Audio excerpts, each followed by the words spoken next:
gidi. Ní àṣálẹ́ òní. Yóò fẹ́ rí ọmọ. Bóyá orúkọ Jésù. Ẹ̀mí mímọ́. Ẹ̀mí àyànlé. Nínú ayé mi. Bóyá jáde. Bóyá iye pariwo àdúrà. In the mighty name of Jesus.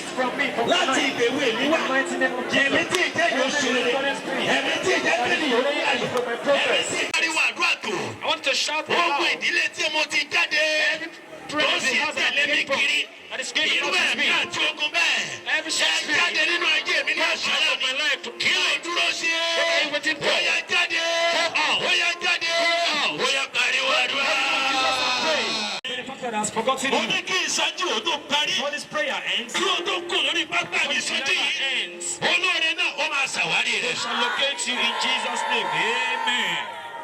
Ìgbà mi ènìyàn máa ń wà lóko ìgbàgbé. Sometimes someone might be in the place of Ìyàwó sì máa ń wọ ọkọ rẹ̀ báyìí. Ìyàwó máa ń wọ ọkọ. the wife will be looking at this Ọkọ máa wọ ìyàwó. husband looking at his wife. A ní máa fún wọn ní máa fún ẹ lówó lọ́la. No one, I'll give you money tomorrow. Tí a bá ti ibi tó ti sọ yẹn bẹ̀ ló mọ́. And when he says it, Tí a bá ti kúrò níbẹ̀, as soon as he leaves that wọ́n place, sì gbàgbé. he forgets immediately. Wọ́n bẹ́ kó pariwo àdúrà. I want to say this prayer Wọ́n ní aloud. wa níbo ló wà? Ọkùnrin ìgbàgbé wo ló mọ ní mo wà? Every forgetfulness Gbogbo spirit, àwọn tó ti gbàgbé mi. everyone that has forgotten me, Gbogbo olóore tó ti gbàgbé has mi. forsaken me. Ẹ̀mí mímọ́ níbo ló wà? Olúwa dárí wọn sí mi.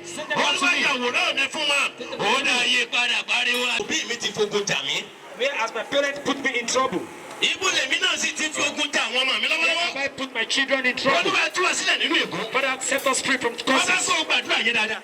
I want you to say that prayer Bàbá very kò well. gbàdúrà yé dáadáa. Say that prayer very Ibo ni well. òbí mi ti fogun jà Whereas mí. my parents put me in trouble, Olúwa tú mi sílẹ̀ lábẹ́ ègún. Father, put Ibo ni èmi náà sì ti fi ogun jà àwọn ọmọ mi lọ́wọ́lọ́wọ́. my children in trouble. Àgbàlagbà ń fi ọmọ rẹ̀ sínú ìdè. People have put their children in trouble. Àgbàlagbà ọ̀pọ̀lọpọ̀ fi àwọn ọmọ rẹ̀ sínú ìdè. People have put their children in Ṣùgbọ́n trouble. wọn ò mọ̀ nípa ìwà búburú But ọwọ́ they do not know because of their bad Bàbá kò behaviors. forúkọ Jésù tó. I want to shout the name of Jesus Ibo ni now. ìyá àti bàbá mi fi mí sí? As my parents put Tí me mo sì ti wọnú ogun.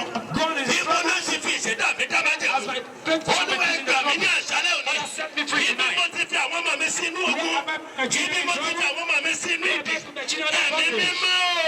Holy Spirit. Ó yá